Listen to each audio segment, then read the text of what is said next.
네, 안녕하세요. 금융정석입니다. 여러분들 벌써 한 해가 다 가고 있죠. 그래서 오늘은 연말정산에 대한 내용을 준비를 했습니다. 과거에도 연말정산에 대한 내용을 다뤄드린 적이 있었는데 올해 코로나 때문에 변경되는 내용들이 많기 때문에 이런 부분들을 전부 다 반영을 해서 한 번 더 깔끔하게 정리를 해드리고자 영상을 만들게 되었습니다. 연말정산은 먼저 어떤 사람들이 하는 걸까요? 우선 아르바이트생들이나 개인 사업장을 운영하는 분들은 연말정산 대상에 포함되지 않습니다. 연말정산은 근로소득을 받는 직장인들만 하는 거예요. 아시겠죠? 그럼 연말정산이 어떤 과정으로 계산이 되는지, 그리고 어떻게 하면 13월의 월급이라 불리는 이 연말정산에서 환급을 받을 수 있는지, 이런 팁들에 대해서 알려드릴 테니까 영상을 끝까지 시청해주세요.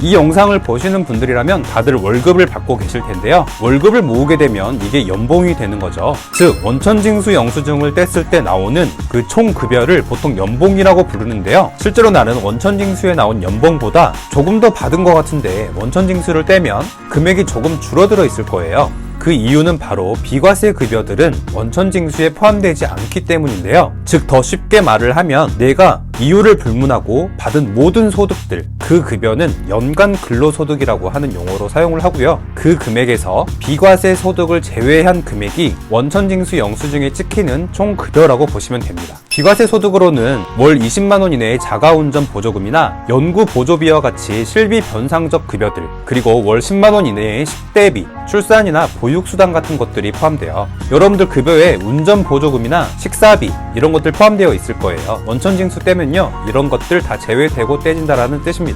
아시겠죠? 구체적인 비과세 소득 내용들은 화면에 나오는 자막을 참고해 주시고요. 이렇게 총급여에서 근로소득 공제를 하게 되는데요. 보시는 표처럼 자신의 총급여에 맞는 구간에 해당되는 공식을 사용해서 공제를 하게 되면 근로소득 금액이라는 것이 산출됩니다. 내 연봉이 5천만 원이었다면 지금 화면에 표기되는 계산식에 적용돼서 1225만 원이 근로소득 금액이 되는 것입니다. 연봉은 5천만 원이고 근로소득 금액은 1225만 원이라는 거예요. 이 근로소득 금액에서 인적공제, 연금보험료 공제, 특별소득공제까지 하게 되면 차감소득 금액이라는 것이 산출되게 되는데요. 인적공제로는 본인, 배우자, 부양가족과 같은 기본공제가 있고, 경로우대, 장애인, 부녀자, 한부모 가족과 같은 추가공제가 있습니다. 기본공제는 한 명당 150만 원이 적용되고, 추가공제 공제금액은 자막을 참고해주세요.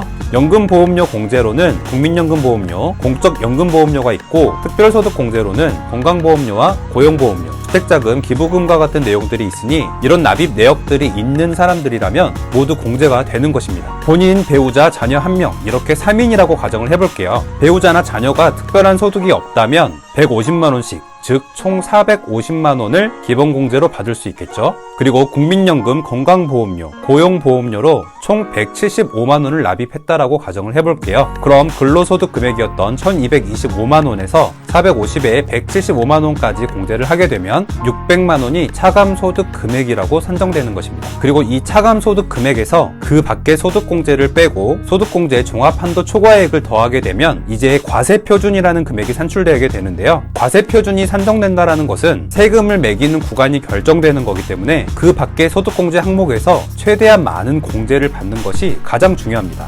기본공제 중에 인적공제나 국민연금과 같은 내용들로 공제 금액을 높이기가 어렵잖아요. 높일 수도 없고, 그렇기 때문에 그 밖의 소득공제 항목을 잘 챙기셔야 돼요. 그 중에서 가장 쉽게 챙길 수 있는 항목이 주택마련저축 소득공제 항목, 신용카드 등 사용액, 우리사주조합 출연금과 같은 내용들이 있습니다. 이런 항목들을 잘 챙기셔야 과세표준 금액을 낮출 수가 있기 때문에 환급받을 수 있는 확률도 엄청 높아지게 되는 거예요. 그럼 차감소득 금액이었던 600만 원에서 그 밖의 소득공제 항목으로 200만 원을 공제받았다라고 가정을 하면 과세표준 금액이 400만 원이 되는 것입니다. 이렇게 과세표준 금액이 계산되면 화면에 표기되는 기본세율을 적용해서 산출세액을 구하게 되는데요. 과세표준이 400만 원이면 화면에 보이는 기본세율이 적용돼서 1200만 원 이하 구간에 해당되는 거니까 적용되는 세율이 6%겠죠. 그래서 24만 원이라는 산출세액이 구해지게 되는 것입니다. 참고로 내 과세표준이 2천만 원이었다면 1200만 원 곱하기 6% 더하기 800만 원 곱하기 15%를 해도 되고요. 오른쪽 표에 나와 있는 누진공제 금액을 이용해서 2천만 원 곱하기 15% 빼기 108만 원을 해주셔도 동일한 금액이 나오기 때문에 편한 쪽을 사용해 주시면 돼요.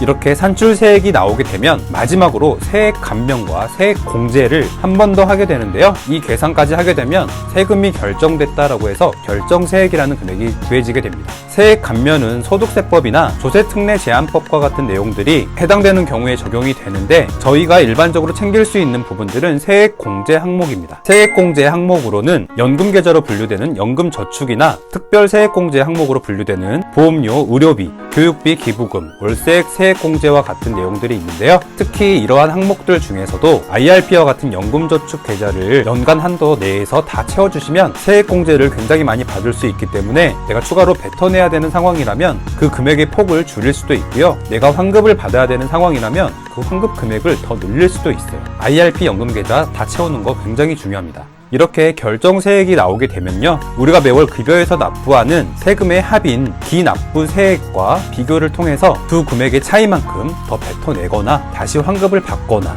하는 것이 연말정산이라고 할 수 있습니다. 굉장히 복잡한 것 같으면서도 생각보다 그렇게 복잡하지 않습니다. 간단합니다. 직장인들이라면 50세 이후 혹은 정년까지 근무할 목표로 회사들 많이 다니실 거예요. 20년은 더 해야죠, 연말정산. 매년 관심 없이 지나치지 마시고 어떤 식으로 이루어지는지 한 번쯤 머릿속에 정립을 해보시기 바랍니다. 지금까지 연말정산이 어떻게 이루어지는지 큰 틀 차원에서 주요 항목 위주로 프로세스와 계산법에 대한 내용을 살펴보았는데요. 다음 영상으로는 신용카드 혹은 체크카드를 어떤 식으로 써야 되는지, 개인연금은 얼마를 넣어야 되는지, 보험은 어느 정도 가입해야 되는지, 각 항목별로 공제율과 같은 내용들을 포함해서 올해 변경되는 연말정산 내용들은 어떤 것들이 있는지, 어떻게 남은 기간 동안 연말정산을 대비를 해야 되는지 조금 더 세부적으로 다뤄드릴 예정이니까 다음 영상도 꼭 이어서 시청해 주시면 감사하겠습니다. 오늘 영상이 도움이 되셨다면 좋아요, 구독, 알람 꼭 눌러주시고 다음 영상도 기대 많이 해주세요. 감사합니다.